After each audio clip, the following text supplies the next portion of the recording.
in all the 120,000 polling units.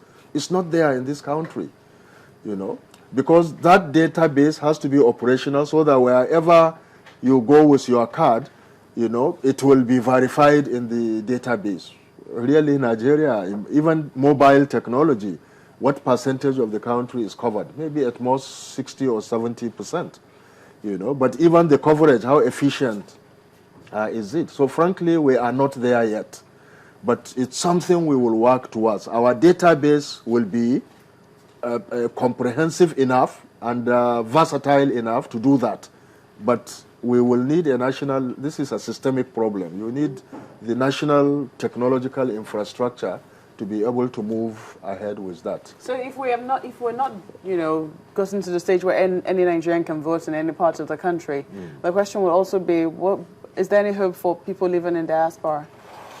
Again, the issue of diaspora voting, regrettably, is also hindered by the existing legal provisions. You know, once those legal provisions are revised or reviewed, then INEC will be in a position to now pay attention and see how we can ensure diaspora voting. We've had series of engagements with Nigerians, groups of Nigerians in diaspora. It's a good thing. Many countries are moving in that direction, and I think it will be good for Nigeria to begin to do that. But to do that, what is worth doing is worth doing well. It has to be prepared well. Nigerians have to see the methodology we will bring out for that, and they have to accept it. There has to be trust in it. Otherwise, there will be challenges. So it's something that is in the works? Yes. It's something in the works, but we cannot proceed with it until the legal regime is corrected. Right now, the legal regime does not allow diaspora voting, and we will not even begin to plan how it can be done because it will be contrary to that legal regime. That takes us to amending the Electoral Act. Absolutely. What part? Because I know you talked about, I think, Section 45, or is it Section 8, which talks about appointment of secretary to INEC. Why that one? And what other part would you love to see amended? No, we've sent a memo to the National Assembly, and we've identified many sections of the Electoral Act and the Constitution. Actually, the Constitution, which needed to be amended, and then what you call consequential amendments to the Electoral Act in view of those.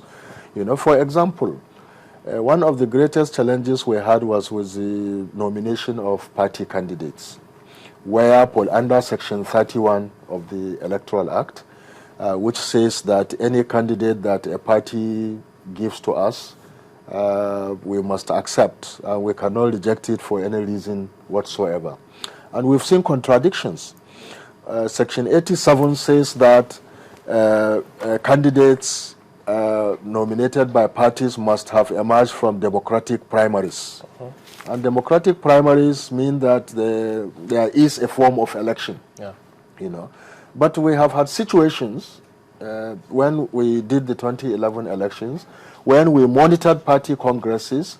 We have records of who emerged through democratic primaries, but the people sent to us were not those who have emerged from those democratic primaries, you know, and so it became contradictory.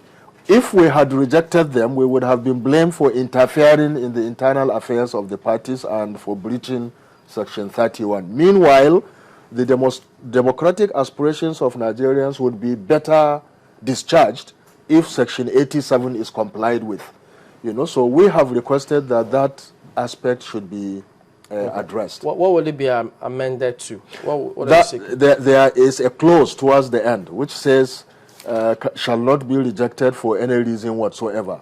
We said if you remove that, you know, if you remove that, Section 31, if you remove that, that will be better for the process. Yes, nominate, produce, bring to INEC, but if you bring to us and there is legal justification for rejecting the candidate, we should be allowed to reject the candidate. For example, under that provision, if we are not careful, conceivably, even a foreigner, a party can bring a foreigner and say that this is our candidate, you know, and we cannot reject it because the law says any name given to us by a party cannot be rejected. Yeah. What do you think? But there are other provisions also. Yes. Okay. Internal democracy within political parties. Are you concerned about this? We are very much concerned about it. In fact, provisions such as that of Section 31, as it presently exists, helps to entrench undemocratic tendencies in political parties. Because primaries will be held, winners will emerge democratically, the party leadership will just send any name to INEC. That's very undemocratic. So we are concerned about lack of democracy in parties. Okay. We would want to see that strengthened, and we are partnering with political parties now. We've been improving our communication. We've been meeting regularly. Every quarter now we meet with political party representatives and we discuss issues of mutual interest, how we can bring additional reforms into the electoral process. Let me bring this part in. You know, the last Nigeria Governors Forum, you know, they held their elections. It's a controversial one. And some of them did say that part of the reason why it was controversial was because some of the principal officers, if not all of them, did not stand down for independent persons to come forward and conduct elections. But we know that here, people don't resign their positions before they conduct elections. Do you think that that should change? Would you like to see people resign before they conduct? You see, I would not want to make a preemptive statement. No, not with respect to the NGA, with respect to the general elections. Yes, what I want to say is this. We want to deepen democracy in this country.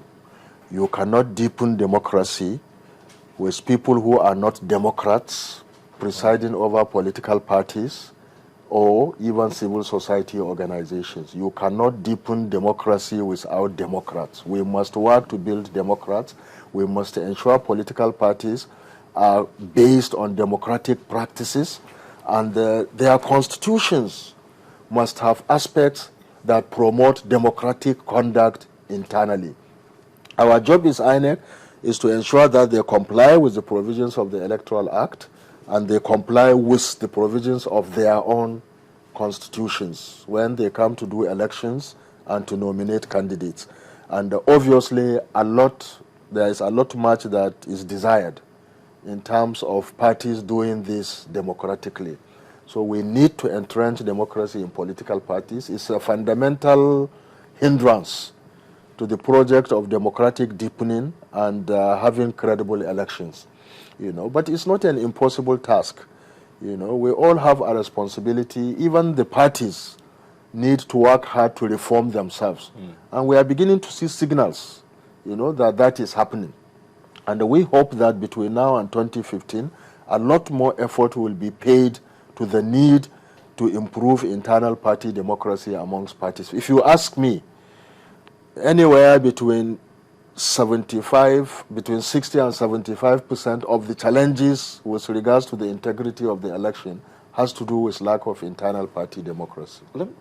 The party constitutions, does INEC go through their constitutions to ensure that they align with the electoral? Yes, we do that. In fact, before we register any party, we take time, and that's why sometimes it takes time to do that. We take time to look at their party symbols, to look at their proposed constitutions, to ensure that there is nothing in them that contradicts provisions of either the Constitution or the Electoral Act. Okay, talking about registering parties, there are those who are asking for a return to the two-party system. Would that help make the job easier for INEC? Let me say that I'm a political scientist. I am a student of comparative politics. And I know that in most of the countries where two parties are now standard and are helping them further entrench democracy, they were not legislated. Two parties system that is stable and good for a country usually evolves through the process. So I will not personally recommend legislating two-party system.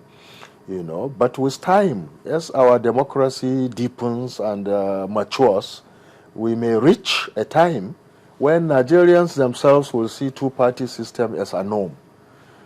So really we should allow, as they say, 1,000 flowers to bloom, and with time, Nigerians will identify which are the roses and which are the... Okay, let's bring in questions from people who are watching now. Amariam Osunde says, I registered in Lagos and I have relocated to Abuja, which was why I couldn't vote.